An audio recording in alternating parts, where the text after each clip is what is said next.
Revenons donc sur ce sujet, poursuivons plutôt. Vous avez pu le voir, depuis hier, 1er septembre, le Burkina est engagé dans la commémoration de la 3e année de l'avènement du MPSR2. Le MPSR2, 3 ans après, que retenir du bilan, la rédaction de la RTB vous propose une rétrospective de l'action du MPSR2 à ses éditions du journal. Aujourd'hui, nous vous proposons la rétro du point de vue de la diplomatie sous le MPSR2, de la mise en marche de l'Alliance des États du Sahel aux nouvelles relations de coopération du Faso avec les autres nations. Le point avec Ahadi Sandamba. Le Burkina Faso, plus que jamais, au cœur des attentions à travers le continent africain et même au-delà, depuis l'avènement du MPSR2. Face aux pollutions médiatiques occidentales sur la situation nationale, le pays des hommes intègres prend son bâton de pèlerin en vue de rétablir la vérité partout où besoin est.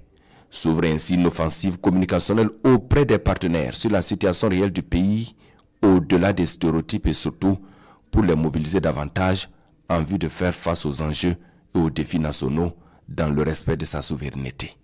La lutte contre le terrorisme, la priorité du moment, occupe une grande place dans la diplomatie burkinabé. En la matière, c'est au plus haut sommet de l'État que tout se dessine avec le président du Faso qui va par 2 fois visiter la Fédération de Russie avec son homologue russe. Il est question de coopération bilatérale entre les 2 pays, notamment la réouverture de l'ambassade de la Fédération de Russie après sa fermeture en 1992. Plusieurs autres domaines de coopération sont explorés entre la Fédération de Russie et le Burkina Faso. En tout cas, l'axe Ouagadougou-Moscou est plus que jamais rétabli, surtout en matière de lutte contre le terrorisme. S'ensuivent alors d'autres voyages au Mali, au Niger et au Ghana. Avec les 2 premiers pays, il est question de poser les bases d'une confédération pour faire face aux défis du moment avec la signature de la charte de l'Itako. L'Alliance des États du Sahel voit le jour. Le Mali, le Niger et le Burkina Faso regardent désormais dans la même direction. Les 3 pays de l'AES se retirent de la CEDEAO. Une décision qui va faire couler beaucoup d'encre de salive. Le 7 février 2024, le ministre des Affaires étrangères du Burkina réunit à Ouagadougou le corps diplomatique en vue d'informer ses partenaires de la décision et de sa volonté à toujours coopérer avec les différentes parties prenantes. Juillet 2024, se tient le premier sommet des chefs d'État de l'Alliance des États du Sahel à Niamey au Niger, avec la signature de l'acte de naissance de la Confédération des États du Sahel, un espace davantage intégré, pertinent et fonctionnel. La vision des 3 chefs d'État prend ainsi forme pour une marche commune vers la fédération.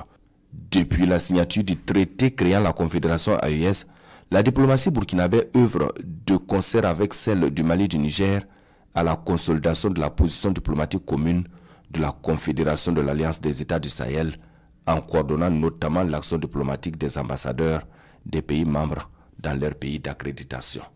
En assumant une diplomatie décomplexée, le Burkina Faso poursuit le chemin emprunté de la diversification des partenariats, matérialisés par des visites de haut niveau avec de nouveaux partenaires comme la Fédération de Russie, le Venezuela, la République islamique d'Iran, la Corée du Nord, la Chine, le Nicaragua. En outre, la tenue des commissions mixtes de coopération avec respectivement la Turquie, la Libye, le Venezuela, la Tunisie, l'Égypte et l'Allemagne a permis de signer 32 accords sectoriels. En tout cas, c'est avec le MPSR2 que s'écrit une nouvelle page dans les relations entre le Burkina Faso et le Venezuela.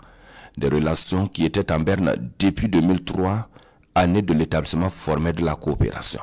La première commission mixte de coopération entre les 2 pays a eu lieu en février à Caracas au Venezuela, avec comme menu la définition des balises de coopération ainsi que l'examen de 26 projets d'accord. Pour barrer la route à toute activité subversive, le Burkina Faso déclare l'expulsion de plusieurs personnes de son territoire. Fin décembre 2022. En moins de 3 mois au pouvoir, le MPSR2 déclare Barbara Manzi, coordonnatrice résidente du système des Nations Unies, persona non grata sur le territoire national. Une décision qui intervient également quelques jours après l'expulsion de 2 citoyens français pour acte d'espionnage. Dans la même veine, en avril 2024, 3 diplomates français, tous conseillers politiques à l'ambassade de France, sont déclarés persona non grata et sommés de quitter le territoire burkinabé dans 48 heures. La liste n'est pas exhaustive. Pas plus tard qu'à mi-août dernier, la coordonnatrice de l'ONU, Carole Flore Smersniak, a été déclarée persona non grata après la publication d'un rapport intitulé « Les enfants et le conflit armé au Burkina Faso ». Le gouvernement burkinabé dénonce un texte élaboré de façon unilatérale sans concertation avec ses institutions. Les autorités burkinabées dénoncent aussi une confusion entre l'armée burkinabé et les groupes armés terroristes, un manque de discernement intolérable dans un pays en lutte pour sa souveraineté réelle. Aujourd'hui, plus que jamais, le Burkina Faso veut se faire entendre et se faire respecter dans le Conseil des Nations. Dans cette dynamique, donc, le gouvernement burkinabé clarifie ses attentes vis-à-vis du système des Nations Unies lors d'une rencontre tenue à Ouagadougou.